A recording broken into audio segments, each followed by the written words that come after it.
They thought she was guarding her own babies. She wasn't. Just after sunrise, Eli Travers, seasoned forest ranger patrolling Oregon's Deschutes National Forest, followed a trail he believed was tied to illegal hunting. There had been strange reports, stray tire tracks, distant gunfire, and a quiet tension in the air that only someone who knew the woods could feel. The snow was fresh. Every step under his boots cracked like bones breaking. Then he saw her, a young lynx crouched low, near an abandoned hunting trailer half sunken into frost and brush. Her coat was dull and patchy, hanging off her fragile frame. One paw dragged slightly in injury, yet her wild amber eyes locked onto Eli the moment he appeared. Between her and the trailer sat a cardboard box. It's barely visible in the snow. She didn't run. She wasn't passive. She was guarding it fiercely. Her body was low and coiled, her ears twitching, lips curled. When Eli dared a step forward, a low, guttural growl rumbled from her chest. It wasn't fear, it was a warning.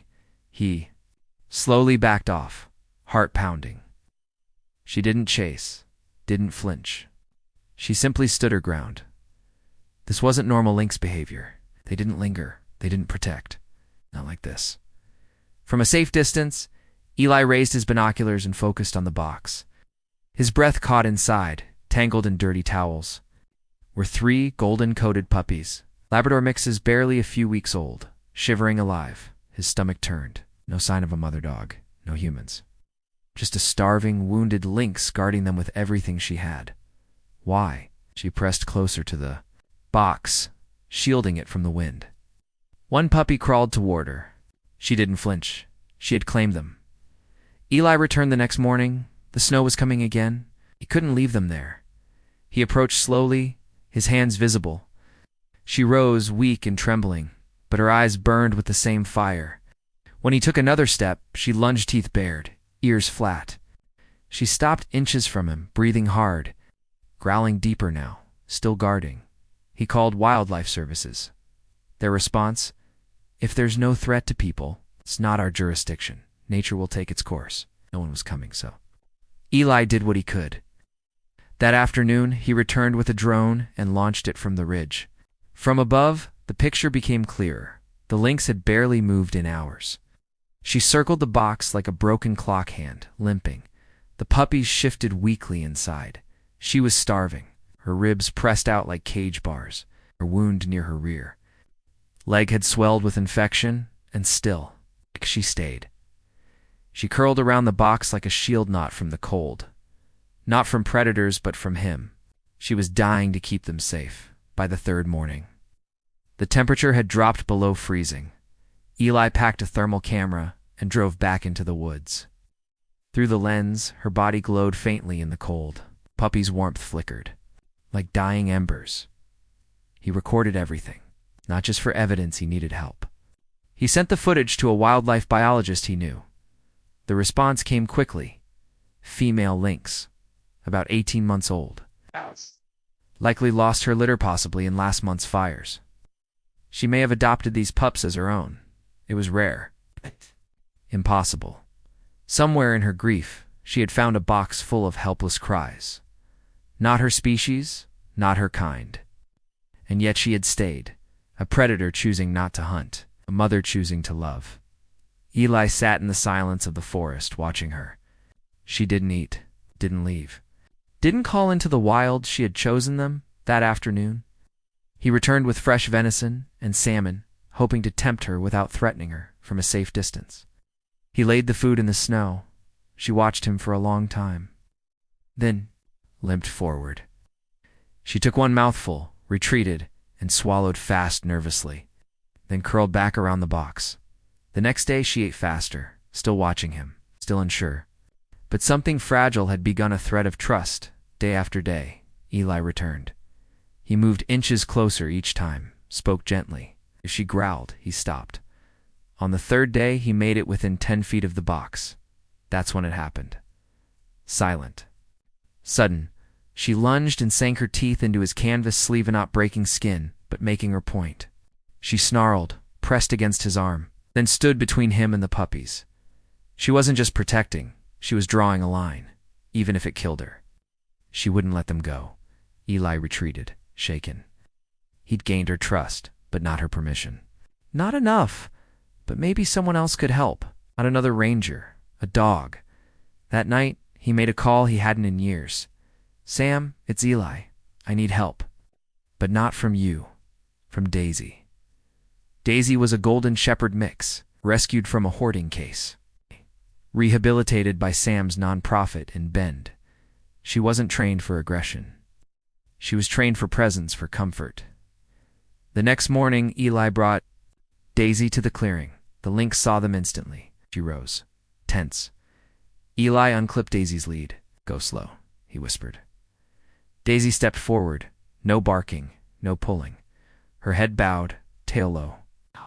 Her body language said, "I am not a threat." The Lynx didn't retreat. She didn't lunge. She just watched. Daisy sat 5 feet from the trailer, still silent, present, and the Lynx slowly lay back down. By midday, golden sunlight spilled across the snow. Eli hadn't moved from the tree line. Daisy hadn't moved either. The Lynx remained curled by the box, her eyes watching both. Then something changed. She rose, trembling, and took 2 small steps toward Daisy. Predator and prey. Divided by instinct, connected by something deeper. Recognition. One of the puppies stirred. A tiny whine. A golden paw reached over the edge of the box. The Lynx turned. Then she did nothing. She didn't snarl. Didn't block them, she allowed. Eli stepped forward carefully. The Lynx watched every move. But she didn't rise. Didn't growl. He knelt beside the box. The puppies were cold but responsive. He gently lifted them out, wrapped them in blankets, placed them in the crate. Still, she did not stop him. For the first time, he'd let them go. He laid fresh meat on the snow. She ate without hesitation. It was over. The puppies were safe. But she was alone again. At the rescue center, the puppies received urgent care. 2 were stable, the 3rd barely breathing.